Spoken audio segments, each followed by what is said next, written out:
जय हिंद दोस्तों, यूपीएससी हिंदी में आप सभी का बहुत बहुत स्वागत है। और देखिए, कई लोग मतलब मुझसे कई बार बोल रहे थे कि सर पीवाईक्यू को कैसे पढ़ना है, कैसे एनालिसिस करना है, तो उसके बारे में एक वीडियो बना दीजिए।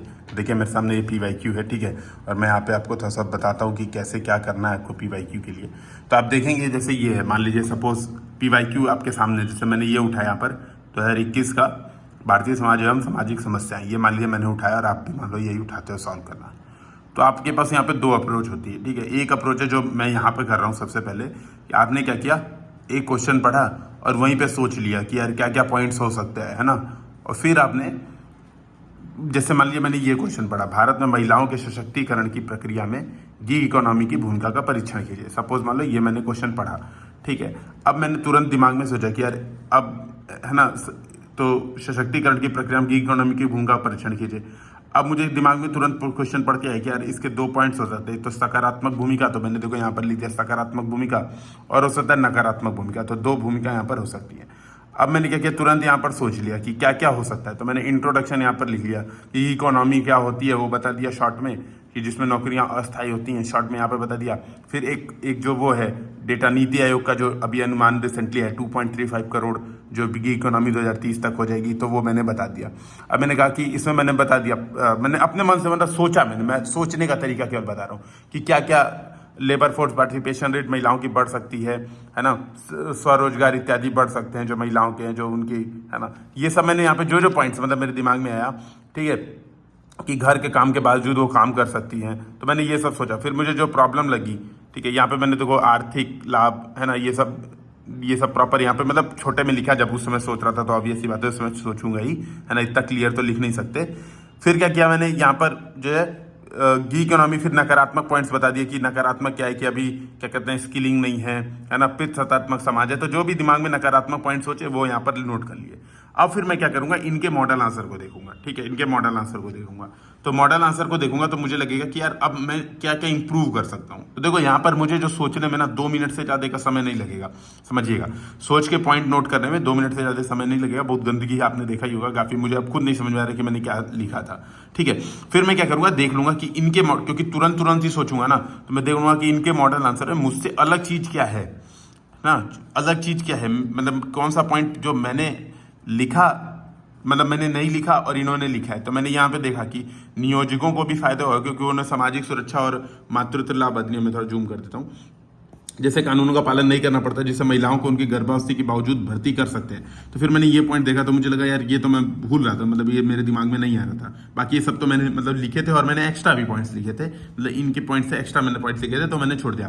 जैसे इन्होंने अलग से नकारात्मक पॉइंट नहीं बताए सशक्तिकरण में भूमिका में जो चुनौतियां, बेसिकली चुनौतियां भी बतानी चाहिए थी, तो इन्होंने नहीं लिखा, लेकिन ठीक है, मतलब ठीक है। तो आप इस बात को समझिएगा। तो मैंने अपना नोट किया, ठीक है, अपना आंसर लिखा, फिर यहाँ पर मिला लिया, ठीक है। इसी तरह से आप देखो जितने क्वेश्चंस हैं उसको ऐसे आप कर सकते हो। एक अप्रोच आपकी ये है कि आप इसको ऐसे कर सकते हो, यहीं पर सोच सकते हो, या फिर किसी रफ पेज पे बेसिकली, क्योंकि सारा तो यहीं पे आंक नहीं पाएगा। जब मैंने भी एक लिख लिया तो मुझे ये बात समझ में आई कि यार सारा तो यहीं पे नहीं लिख सकते हैं, ठीक है, सारा काम यहीं पे नहीं कर सकते हैं।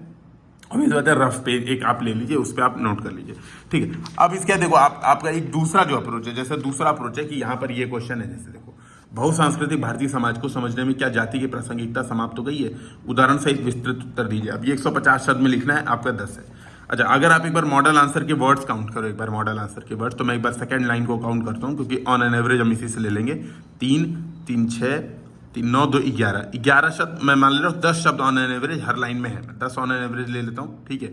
आप गिनो एक बार, 1 2 3 4 5 लाइन, 5 5 10 लाइन, 10 5 15 लाइन, ठीक है, 15 5 15 लाइन, 15 5 20 लाइन, 20 20 20 20 5 25 25 3 28 और 2 30 लाइन लगभग हो रही है, यानी 300 वर्ड ऑन एन एवरेज, 300 से ऊपर ही है, ठीक है। मतलब 11-12 भी वर्ड्स कई लाइन में 15 वर्ड्स भी हैं। तो आप देखो 300 वर्ड से ऊपर है, 150 शब्द का आंसर है। तो ये मॉडल आंसर एग्जैक्ट आप रट के जाओगे ना, तो आपके लिए नुकसान का काम करेगा।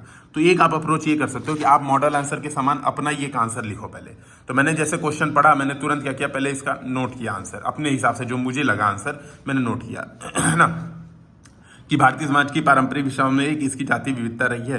निम्न आधार जिससे ऐसा प्रतीत होता है कि जाति की प्रासंगिकता समाप्त हो रही है। तो कैसे ऐसा लग रहा है कि जाति की प्रासंगिकता समाप्त हो रही है? मैंने 1-2 पॉइंट बता दिए शॉर्ट में कि संवैधानिक उपायों के आधार पर रोक लगा दी गई है, शहरीकरण, औद्योगिकरण, जहां जाति से अधिक व्यक्तिगत क्षमताओं पर ध्यान दिया जाए। मतलब 1-2 पॉइंट, क्योंकि बहुत इंपॉर्टेंट नहीं था, वो तो बस बैकग्राउंड था। ठीक है, वो क्वेश्चन का बस बैकग्राउंड था।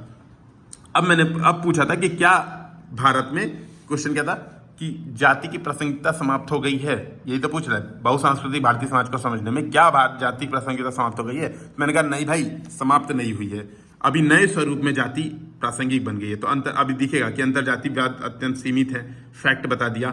शहरों में विशेष जातियों का घेटोकरण है, गेटेड सोसाइटी, जबकि निम्न जातियां स्लमों में संकेंद्रित हैं। ठीक है, ये बता दिया। इसके बाद आपको लगे कि फैक्ट, क्योंकि भाई एग्जाम में आपको 7 मिनट में लिखना होता है, तो ये मैंने 7 मिनट में लिखा है। ठीक है, मतलब अभी एक्स्ट्रा टाइम ले लो तो बहुत अच्छा आंसर लिख सकते हैं, मॉडल आंसर से भी अच्छा लिख सकते हैं, लेकिन चूंकि यार अपने पास समय कम होता है, एग्जाम में 7 मिनट का समय होता है, उसी में लिखना होता है। जातीय आधारित संघों का उदय, ग्रामीण क्षेत्रों में वर्तमान में भी जातीय आधारित पूर्वाग्रह लागू करना, सवर्णों एवं निम्न वर्ण जातियों के मध्य अत्यधिक विभाजन एवं शक्ति संघर्ष, जाट आंदोलन, पाटीदार आंदोलन। ठीक है, तो ये मैंने बता दिया। अब देखो यहाँ पे, ठीक है, यहाँ पे क्वेश्चन कह भी रहा था उदाहरण सहित विस्तृत उत्तर दें। मैंने लगभग हर प्रश्न में, हर ऑप्शन में उदाहरण दिए हैं। देखो आप हर मतलब पॉइंट के बाद उदाहरण देके बताया है।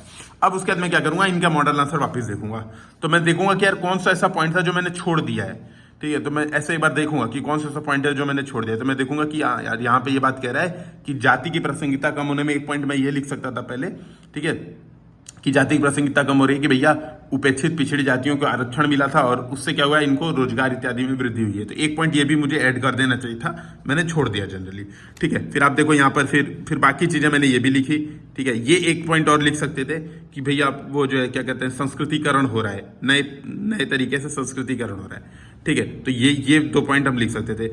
इसके अलावा आप देखो बाकी सारे पॉइंट्स लगभग कॉमन है, मैंने इवन एक्स्ट्रा ही लिखा है। ठीक है, तो आप देखो इस तरीके से आप जो PYQ है ना, इस तरह से आप इसको यूज कर सकते हो कि आप या तो फिर अपना एनालिसिस, मतलब एक तो आप वही मैंने जो कहा, या तो पॉइंट लिख लो कि आपके दिमाग में क्या क्या पॉइंट चल रहे हैं, उससे आपकी स्पीड बढ़ जाएगी। क्योंकि भाई PYQ आपको 5-7 साल के करने हैं, तो सीधी बात है बहुत समय टाइम टेकिंग तो है ही, सारा आप सॉल्व करके ही नहीं कर सकते, है ना।